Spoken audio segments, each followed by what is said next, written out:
कैची कारीगर ने खड़ी की पिस्टल फैक्ट्री और बनी पिस्टल हुई बरामद। नमस्कार, मैं पल्लवी शर्मा, आप देख रहे हैं अमन न्यूज। बता दें कि मुखबिर की सूचना पर मेरठ थाना लोहिया नगर को बड़ी सफलता मिली है। एसएसपी ने अवैध शस्त्र फैक्ट्री का खुलासा किया। बता दें कि मेरठ में कक्षा 5वीं के युवक ने अवैध पिस्टल फैक्ट्री बनाकर खड़ी कर दी, जिसमें काफी संख्या में बनी अधबनी पिस्टल को बरामद किया गया है। देखिए मेरठ से हमारे संवाददाता की ये खास रिपोर्ट।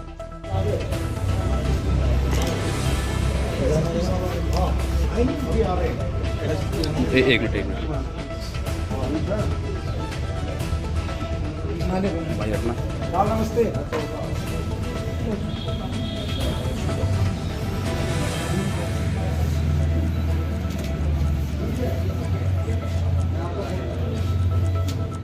इतनी ऑफर तो हिसाब से लेके चल रहा है।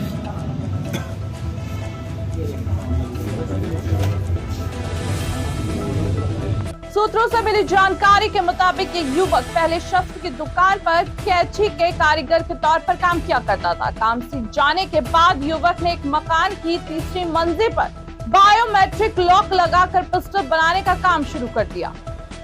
20,000 रुपए में पिस्टल बेचा करता था ये युवक। मुखबिर की सूचना पर थाना लोहिया नगर को बड़ी सफलता मिली। एसएसपी की तरफ से 25,000 रुपए का थाना लोहिया नगर पुलिस को पुरस्कार भी दिया गया।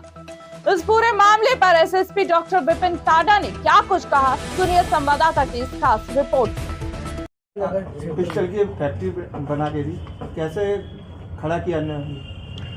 ये लोहिया नगर पुलिस को आज रात में सूचना मिली कि एक घर में पिस्टल बनाने का काम हो रहा है, जिस पर कि पुलिस सुबह इनके घर पर गई और वहां पर तलाशी ली गई। जो इनका मकान है उसमें एक 3 मंजिला मकान में सबसे ऊपर के फ्लोर पे कमरे में कई सारी अर्धनिर्मित पिस्टल के पार्ट्स और निर्मित पिस्टल मिली।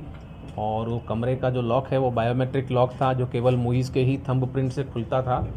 और ये करीब इसने 1.5-2 साल पहले वहाँ लगवाया था।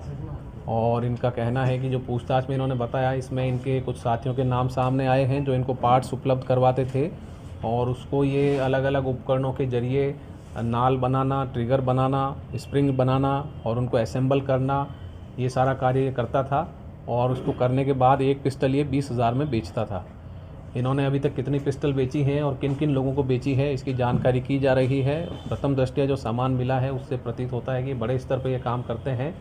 और इनके जो साथ में अपराधी रहे हैं उनकी भी पुलिस जांच कर रही है। और उसमें से कुछ लोगों के नाम सामने आए हैं जिनके लिए पुलिस टीम में गिरफ्तारी हेतु लगाई है, जिसमें कि बुलंदशहर के और मेरठ के भी कुछ लोग हैं। और ये पिस्टल कहाँ कहाँ बेचे हैं इसकी जानकारी की जा रही है।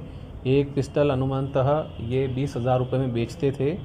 और ख़ास बात यह है कि ये पिस्टल बनाने के लिए ये बड़ा ही साइंटिफिक तरीके से इस काम को करते थे, क्योंकि ये पहले इनके परिवार में कैंची बनाने का काम होता था, वहाँ से इसको लोहे का काम की जानकारी थी।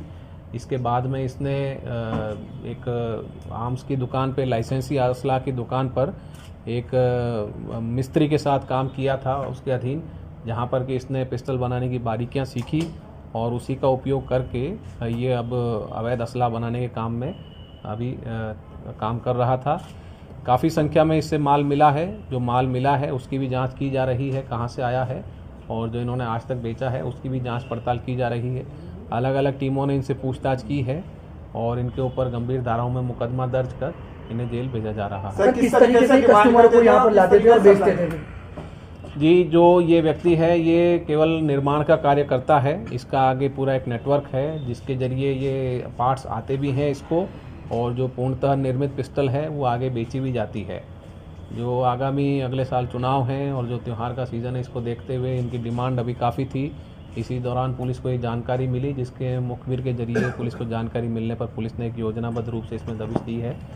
ये व्यक्ति के साथ में इसके परिवार के लोग भी उसी मकान में रहते हैं। उनसे बचाने के लिए, अन्य लोगों से बचाने के लिए इसने वहाँ पर अपना एक बायोमेट्रिक लॉक लगवाया था और उसकी भी जाँच की जा रही है। और जो भी बातें हैं, इनके संपर्क सूत्र हैं, उनसे भी पुलिस पूछताछ करेगी और कई पुलिस टीमें इस केस को और आगे अनावरण हेतु लगी। कब से ये काम कर रहा था और इसका आपराधिक इतिहास क्या है? ये अभी तक इसका कोई आपराधिक इतिहास सामने नहीं आया है और तकरीबन ये 1.5 से 2 साल पूर्व से ये हमें अंदाज़ा है कि ये काम कर रहा है। जिस प्रकार से इसके यहाँ पर व्यवस्था हो रखी है उससे लगा कि 1.5 से 2 साल पहले से काम कर रहा है।